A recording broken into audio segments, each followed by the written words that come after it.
Shri A Sunilkumar കൂടി നമുക്കൊപ്പം ചേരുകയാണ്.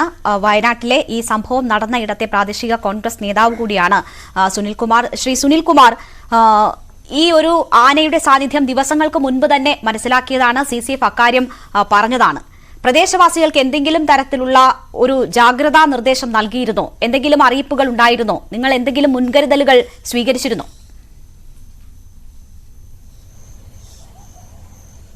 തീർച്ചയായും ഒരാഴ്ച ഒരു 10 ദിവസം മുമ്പാണ് മാനന്തവാടി ടൗണിൽ ഇതേപോലെ കോളറേഡി ഇടിപ്പിച്ച ആന ഇറങ്ങിയത്.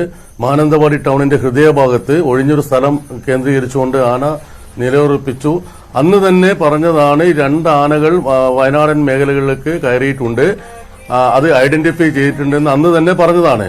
പക്ഷെ ഇവർ യാതൊരുവിധ പ്രിവെൻഷനും എടുത്തിട്ടില്ല. ഒരാഴ്ച മുമ്പേ മാനന്തവാടി ഫോറസ്റ്റ് അതിർത്തിയിൽ ഈ ആന നീങ്ങിയതായി ഈ ഫോറസ്റ്റ് ഉദ്യോഗസ്ഥർ മനസ്സിലാക്കിയിരുന്നു.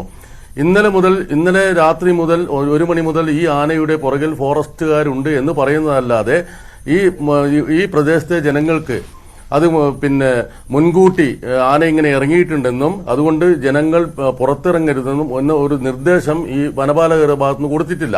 മാത്രമല്ല, കോളർ ID ഘടിപ്പിച്ച ആന സ്വാഭാവികമായും കഴിഞ്ഞ തവണ അവർക്ക് സിഗ്നൽ കിട്ടി എന്ന് അവർ പറയുന്നു. അതിന്റെ പുറകെയായിരുന്നു ആനയുടെ പുറകെയായിരുന്നു ഇവർ പോയത്. പക്ഷെ ഇത്തവണയും ഇവർക്ക് എന്തുകൊണ്ട് സിഗ്നൽ ID കിട്ടിയില്ല? ഇവർക്ക് യൂസർ ID ഇല്ല. ഇപ്പോൾ അത് കൃത്യമായി ലഭിക്കുന്നുണ്ട്. കാരണം എന്താ വെച്ചാൽ ഈ മരിച്ച ആളുടെ വീടിന്റെ 150 മീറ്റർ മാറി ആന നിലയുറപ്പിച്ചിരിക്കുന്നു. അപ്പൊ യൂസർ ID ഇവർക്ക് കിട്ടിയില്ല എന്ന് പറയുന്നത് ഗുരുതരമായ വീഴ്ചയാണ്.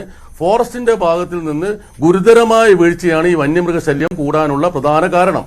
ഇന്നലെ രാത്രി പോലും കടുവയുടെ ആക്രമണത്തിൽ ഗുരുതരമായി പരിക്കേറ്റ് ഒരാളെ തോൽപ്പെട്ടിയിലുള്ള ഒരാളെ മെഡിക്കൽ കോളേജിലേക്ക് കൊണ്ടുപോയിരിക്കുകയാണ്. നിരന്തരം വന്യമൃഗങ്ങളുടെ ആക്രമണത്തിൽ പരിക്കുപറ്റുകയും മരണപ്പെടുകയും ചെയ്യുന്ന ഒരു അവസ്ഥയിലേക്കാണ്. നാടാകെ ഭീതിയിലാണ്. പുറത്തിറങ്ങി നടക്കാൻ പോലും പറ്റാത്ത അവസ്ഥയിലാണ്. നേരം വെളുത്തു കഴിഞ്ഞാൽ ആനയോ പുലിയോ കടുവയോ എന്താണ് വീട്ടുമുറ്റത്ത് വരിക എന്ന് ജനങ്ങൾക്ക് ഉറപ്പിച്ച് പറയാൻ പറ്റാത്ത ഒരു അവസ്ഥയാണ് നിലവിലുള്ളത്. ശ്രീ സുനിൽകുമാർ, ഇപ്പോൾ ഈ സംഭവത്തിൽ തന്നെ ഫോറസ്റ്റ് ഉദ്യോഗസ്ഥന്മാരുടെ ഭാഗത്തു നിന്ന് ഗുരുതരമായ വീഴ്ച ഉണ്ടായിട്ടുണ്ട്. ഉന്നത ഉദ്യോഗസ്ഥരായ ഇന്ന് തന്നെ ഇത്രയും സംഭവം രാവിലെ ഉണ്ടായിട്ട് പോലും ഒറ്റ ഫോറസ്റ്റ് ഉദ്യോഗസ്ഥനും മെഡിക്കൽ കോളേജ് പരിസരത്തോ ചർച്ച നടക്കുന്ന ഹാളിലോ വന്നില്ല. അവസാനം CCF മാത്രം വന്നു. ആ ഒരു രീതിയിലുള്ള ഫോറസ്റ്റിന്റെ ഭാഗത്ത് നിന്ന് ജനങ്ങൾക്ക് എന്ത് സംഭവിച്ചാലും ആരുടെ ജീവൻ നഷ്ടപ്പെട്ടാലും അവർക്കൊരു പ്രശ്നവുമില്ല. അവർക്ക് യാതൊരു സംവിധാനങ്ങളും ഗവൺമെന്റ് ഒരുക്കി കൊടുക്കുന്നില്ല എന്നാണ് ഉദ്യോഗസ്ഥന്മാർ പറയുന്നത്. ഇത് ജില്ലയുടെ ചാർജുള്ള മന്ത്രി കൂടിയാണ് വനം വകുപ്പ് മന്ത്രി ശ്രീ AK ശശീന്ദ്രൻ.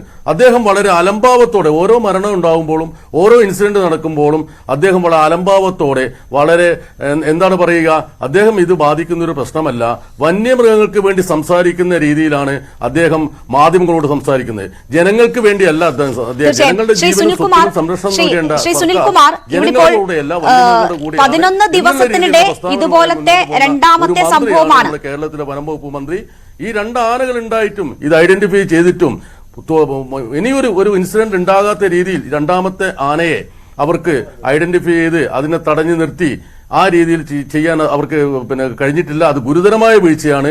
പിന്നെ നമ്മൾ എപ്പോഴും പറയും, നമ്മുടെ ഫെൻസിംഗ് സംവിധാനം ഒരുക്കുന്നു, ആന കിടങ്ങു കുഴിക്കുന്നു, അങ്ങനെ കോടിക്കണക്കിന് രൂപ ഈ വനം വകുപ്പിലേക്ക് ഓരോ വർഷവും നൽകുന്നുണ്ട് സർക്കാർ.